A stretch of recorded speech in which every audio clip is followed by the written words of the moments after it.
ఇంకా ఇదే లేస్ని చేతికి ఇట్లా మనకి ఎంబ్రాయిడింగ్ అయితే స్టోన్స్ అయితే వర్క్ వచ్చింది. దీన్ని ఇట్లా వేసుకున్నాను చేతికి కిందికి పెట్టేలాగా. పైకి పెడితే ఆ లుక్ రాదు, అందుకని ఇట్లా లోపల వైపు నుంచి స్టిచ్ చేసుకుంటే ఇట్లా మంచిగా ఉంటుంది. ప్లెయిన్గా ఉండే కంటే ఇది ఇలా వేసిన తర్వాత చాలా అందంగా కనిపిస్తున్నాయి చేతులు. హలో అండి, జై శ్రీకృష్ణ.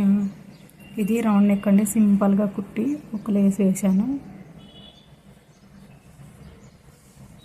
ఇంకా స్లీవ్స్ వచ్చేసి పఫ్ స్లీవ్స్ వేసుకున్న తర్వాత చాలా బాగుంటుంది. ఇది పఫ్ స్లీవ్స్ కటింగ్ నేను వీడియోలో పెడతానండి, షార్ట్లో కుదరదు. ఇంకా స్టిచ్చింగ్ అయితే చూపెట్టలేదు, కానీ అందులో నాకు కొంచెం ఐడియా కోసం మీకు చెప్తాను.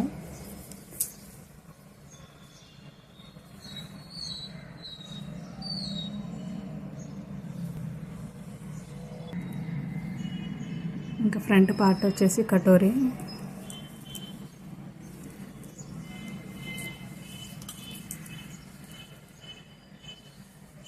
మన కప్స్ అవసరం లేకుండా చాలా బాగా వస్తుంది కటోరీ. ముందు వైపు కుడివైపు లేస్ ఇచ్చాను. ఇంకా డోరీ సింపుల్గా, ఇందులో క్లాత్ అస్సలు మిగలలేదు, అందుకని ఇలా సింపుల్గా పెట్టేసా.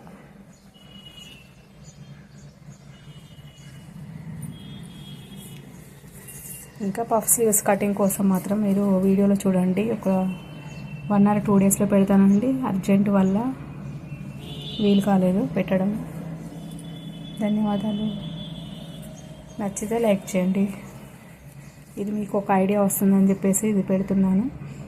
ఇంకా ఏమైనా డిజైన్ పెడదాం అనుకున్నాను, కానీ మొత్తము మంచి డిజైన్ అయితే ఉంది కదా, అందుకని ఒక లేస్తో హెవీ లుక్ ఇచ్చేసాం అంతే.